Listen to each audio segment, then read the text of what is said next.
Dzisiejsza trzecia edycja konferencji Kromka chleba od serca była podsumowaniem dotychczasowych efektów programu operacyjnego Pomoc Żywnościowa w podprogramach 14, 15, 16 i 17.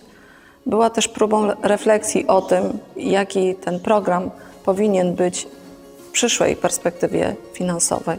Bank Żywności w Lublinie od wielu lat realizuje misję przeciwdziałania marnotrawieniu żywności i walki z ubóstwem. Każdego roku przeprowadza kilka zbiórek żywności. Każdego dnia ratuje żywność przed zmarnowaniem i przekazuje ją innym organizacjom charytatywnym. Ten program żywnościowy, który obecnie jest, POPŻ, uważam, że on już jest taki z działaniami towarzyszącymi. Już nie ma problemów na to, żeby zaprosić ludzi na warsztaty kulinarne, ekonomiczne czy na jakieś społeczne akcje, bo ludzie wiedzą, że coś za coś. Na pewno widać to, kiedy odbierali kiedyś program żywnościowy, a kiedy odbierają dzisiaj. Oni wiedzą, że ten program, ta żywność nie jest całkowicie za darmo. Trzeba dać coś z siebie. I bardzo się cieszę, że tak po 13 latach chociaż część ludzi już doszła do tego wniosku, że nie tylko bierzemy, ale też coś dajemy z siebie. Tyle jesteśmy warci, ile możemy dać drugiemu człowiekowi. Gdy przystępowałem do programu, spotkałem się z opinią, po co ty to robisz, to są ludzie roszczeniowi, będziesz miał problemy i nic z tego nie będzie. Ja powiedziałem, a dlaczego mam nie spróbować i nie spróbować zmienić postaw ludzi i spojrzenia i na program, i na osoby, które z tego programu korzystają. Przyszły osoby, które się zaczęły wykłócać. Pewnie Państwo też mieli takie sytuacje, że osoby się wykłócają, że im się to należy, że powinniśmy ich szybciej obsłużyć, po co ta papierologia i tego typu rzeczy. Ja starałem się podejść do nich bardzo partnersko, wytłumaczyć im, że to ja jestem dla nich, oni są dla mnie, mamy razem współpracować, bo na tym polega program. Że nie tylko ja daję im żywność, ale oni też mają dać coś od siebie.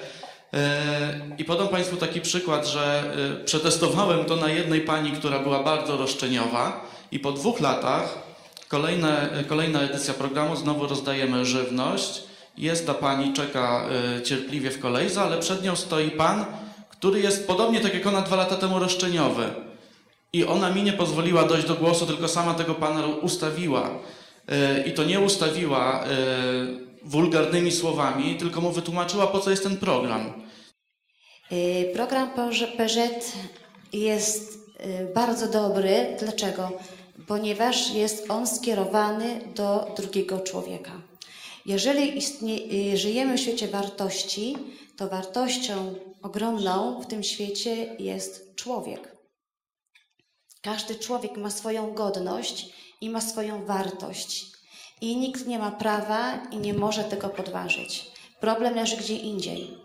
Problem leży w poczuciu własnej wartości. To pani Marzena prezes wspominała o lenistwie. Tak, spotyka się lenistwo rzeczywiście moich podopiecznych, ale to jest uzasadnione, ponieważ wartość człowieka jest niepodważalna, jak wspomniałam, natomiast poczucie wartości jest bardzo różne.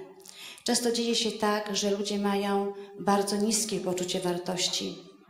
Są przekonani, że nie podołają wymaganiom dzisiejszej doby ekonomicznej, że sobie nie poradzą.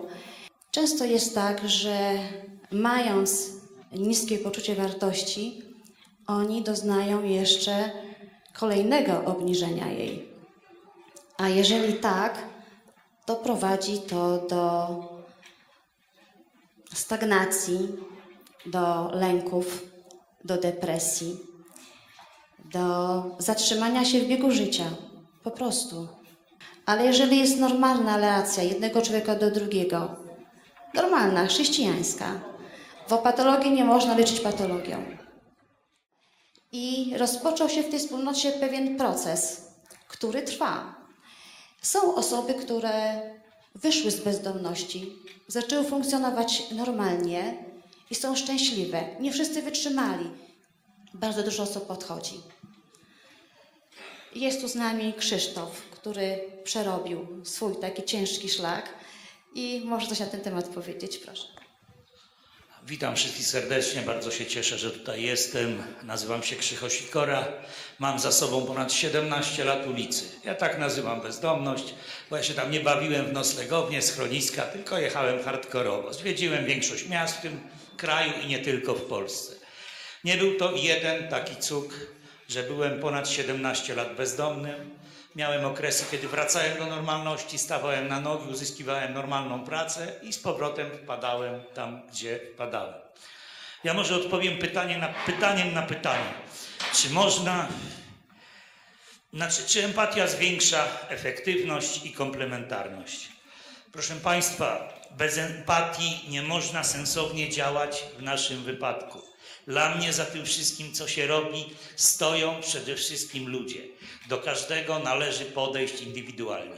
Ja niedawno mojemu koledze bezdomnemu po raz 6 załatwiłem pracę. On tą pracę po raz 6 rzucił. On przyjdzie do mnie po raz 7. Ja dalej zaryzykuję i ja mu tą pracę załatwię.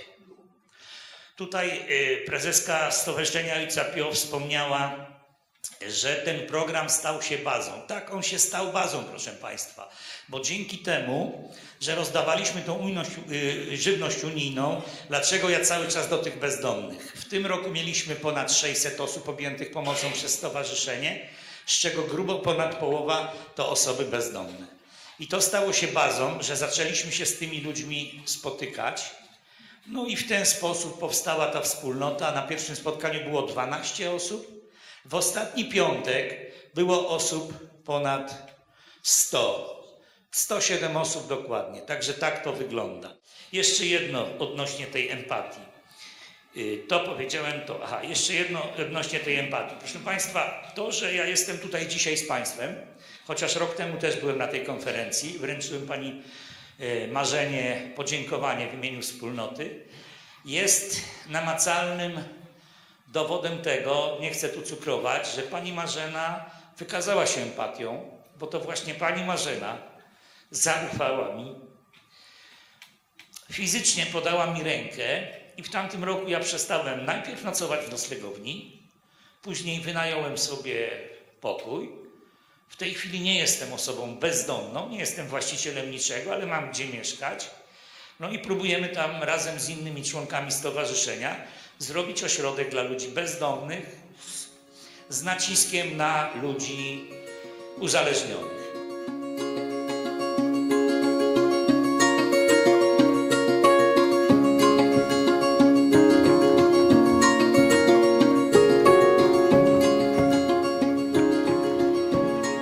Warto mieć trochę odwagi, żeby najpierw współpracować z organizacjami społecznymi, organizacjami pozarządowymi, a potem móc powierzać im dzisiaj te zadanie, bo takie prawo jest, że organizacjom społecznym można powierzać szereg zadań w trybie porozumienia, jeżeli oczywiście strony gwarantują ich wykonanie. Po prostu tego się nie bać, ale tu jak zawsze jest potrzebna wola dwóch stron. My chcemy współpracy, bo dobry efekt to jest partnerstwo na wielu poziomach.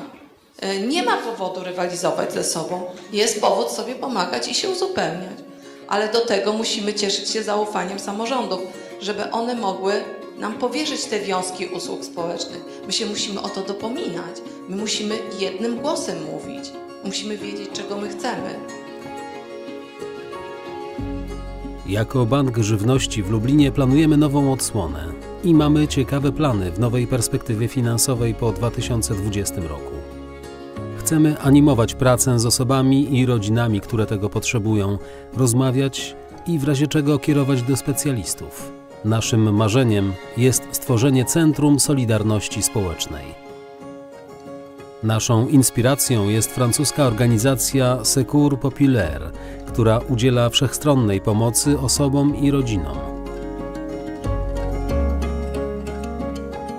Każdego roku Bank Żywności w Lublinie organizuje warsztaty we współpracy z ośrodkami pomocy społecznej i organizacjami prowadzącymi dystrybucję żywności na terenie województwa lubelskiego. W partnerstwie ze 130 organizacjami systematycznie wspiera około 75 000 osób potrzebujących, korzystających z tego programu. Dotychczas odbyły się 933 warsztaty kulinarne, dietetyczne, niemarnowania żywności, a także racjonalnego zarządzania domowym budżetem.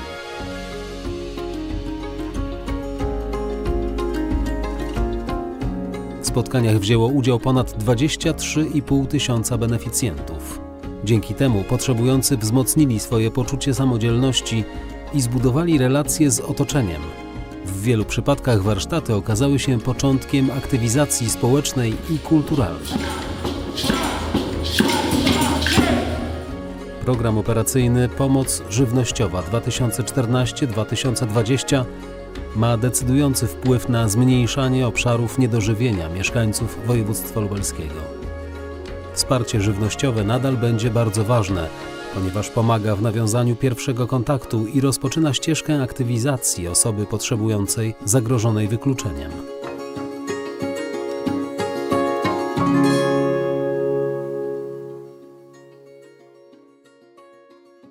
Jak poprawić skuteczność ścieżki aktywizacji osoby zagrożonej wykluczeniem? Rekomendacje z trzeciej konferencji Kromka chleba od serca Anno Domini 2018. Powierzanie usług społecznych organizacjom pozarządowym jest szansą na rozwój ekonomii społecznej i solidarnej. Organizacje pozarządowe, które są w stanie realizować kompleksowo usługi społeczne, powinny mieć taką możliwość i większe niż dotychczas wsparcie ze strony administracji publicznej. Centra Solidarności Społecznej realizujące kompleksowo usługi społeczne prowadzone przez doświadczone organizacje pozarządowe będą istotnym wsparciem dla ośrodków pomocy społecznej. Spójność pomocy społecznej zwiększy się poprzez synergię między instytucjonalnymi formami pomocy społecznej oraz innowacyjnymi działaniami wyspecjalizowanych organizacji pozarządowych. Dystrybucja żywności z programu operacyjnego Pomoc żywnościowa realizowana za pośrednictwem organizacji pozarządowych i ośrodków pomocy społecznej to pierwszy krok na ścieżce integracji społeczno-zawodowej, jaki podejmuje osoba zagrożona wykluczeniem społecznym.